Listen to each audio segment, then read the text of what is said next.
Forgive the background noise, I have the AC on in my truck because I am recording in my truck. Starting off, we're going all the way back to May or April, I can't remember. Anyway, The Accountant 2, or The Accountant Squared if you're a dipshit like me. I want to say this movie fucking rocked. It was just as good as the first one, which sometimes doesn't always happen. The chemistry between Affleck and Bernthal is phenomenal. Yes, it was funny at times, but the humor wasn't forced, which something I really like and something that does not happen a whole lot. Too many movies try to force humor in when it's not needed. In this one, it's like they didn't even intend. They didn't have any intentions to make it funny. That's just how it happened, and it worked perfect. After that, we got The Thunderbolts, or New Avengers. Either one works. I went and saw this movie twice. The first time, it was out of curiosity. The second time, I took my dad to see it because he wanted to see it. Overall, this movie made me invest in the MCU again. Not all of it. I'm not gonna go watch fucking She-Hulk 2. I'm not gonna subscribe to Disney Plus, blah, blah, blah. But this makes me really excited for Fantastic Four and Avengers Doomsday and Secret Wars. So this is a big thumbs up. This movie, I don't even care if it didn't do well at the box office.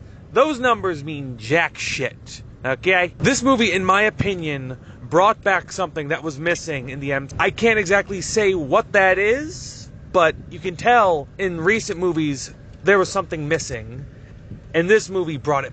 Now, is this a fluke, or is this something gonna stick around? Gonna be in the rest of the MCU movies going forward? I don't know. But overall, as I said, this was a damn good movie. Next up, we've got Clown in a Corn. I'm gonna be completely honest. It was okay. I didn't hate it. Granted, I know this is based on a book that came out in 2020. And I have not read the book, so I went in blind. Had I known what the book was about, maybe my opinion would have changed, knowing what's going to happen, what's probably going to happen. But honestly, I was a little bit let down in some aspects. Hold on, my cat's bothering me. Go away. Go away. Give me a minute. Look, by this point, you've probably seen the movie. You know what happens, whether you read the book or not. So I'm not going to bother being spoiler-free about this. But I kind of wish there was an actual supernatural clown in that movie. Or at least where it's just one clown and not an entire cult of townspeople wanting to keep things the way they are. If that makes sense. In a way, I don't want to say agree, but I kind of see where these townspeople are coming from. But on the other hand, their methods and tactics aren't. I wouldn't make that choice. On another note, I will be honest. I am glad that we did not get a shitty love triangle, because again, didn't read the book, don't know if this part happened, but the whole bit with the main girl, that one guy Russ, and that other dude, I can't remember his name because I don't fucking care, didn't like him.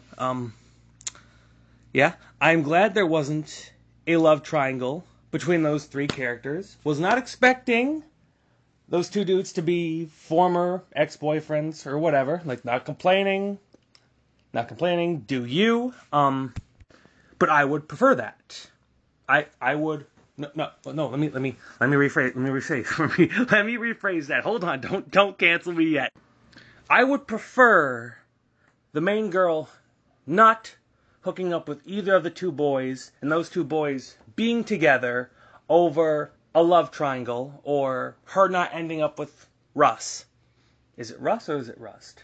It's not important. Anyway, 6 out of 10 I'd give this. I don't rate movies a whole lot anymore, but yeah, 6 out of 10. I couldn't give this anything higher. After that is Ballerina. I'll be honest, I was a little bit concerned of how this movie was going to go. Shut up, cat. Sorry, my cat again. Where was I? Oh, yeah. I was a little concerned, but my fears did not come true.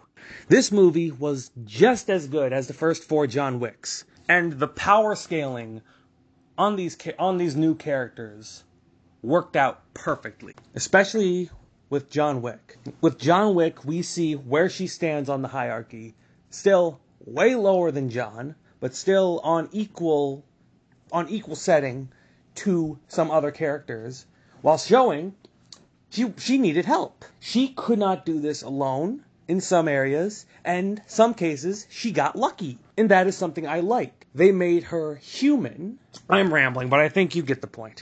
How to Train Your Dragon. This is 80%, 75-80%, give or take, shot-for-shot remake of the original. But it still manages to keep the heart of the original film. Unlike Lilo and Stitch. The fact that it's directed by the same guy as the animated movie helps. Watching it, you can tell he wanted to put as much heart as he did as in the original.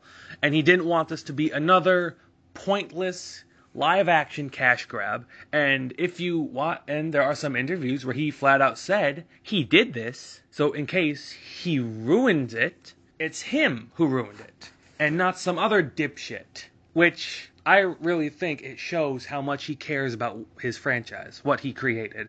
Other notes about this I want to bring up is how it sort of expands on certain characters and gives them a little bit more character than what we saw in the original animated movie. And on a personal note, Gerard Butler. Dude, that guy blew it out of the ballpark. His performance in the live action was like 10 times better than in the animated film. And I'm saying that as a good thing because his performance was phenomenal in the animated film, in the animation. But with the live action, he stepped it up 1,000 times. So yes, this was just in short, this was probably one of the best live action remakes I have seen. It is up there with Jungle Book and just Jungle Book. Don't get me wrong, I like the live-action Aladdin, but it's not as high up there. Finally, 28 years later. I'll be honest, I'm not up to speed on the lore because I haven't seen Days or Weeks in a hot minute. But honestly, in some aspects, this movie was a little bit more tragic than horror, without giving away too much. If you're on the internet, there are definitely some spoilers in aspects that I'm not going to go into detail about, but you probably know what I'm talking about, whether you saw this movie or not. Another aspect that I do like about it, which I don't see in a ton of other zombie movies, which are a dime a dozen, is the fact that, again, you may already have guessed this if you haven't seen the movie but saw the first two. The apocalypse isn't worldwide, so it's a nice change of pace to know that they were able to contain the virus at least a little bit and not ruin it for everyone else in the world. Not going to spoil it. Not going to spoil it more, I'll be honest. Okay. One thing I need to add, this isn't really a complaint or a gripe, it's just something I gotta say. What the fuck was with that ending? It wasn't, excuse me, it wasn't a twist, it was more of just straight out of left field. And they foreshadowed it, I think, twice earlier in the movie. What? And don't get me wrong, I like this movie, but what the hell was that ending? What was going on in their heads when they were doing this bit? But anyway, good movie overall. If you haven't seen it yet, I recommend you see it. And yeah, that's about it. I guess the next thing to do is to tell you to like and subscribe and all that hullabaloo if you're not a bot, but see you then.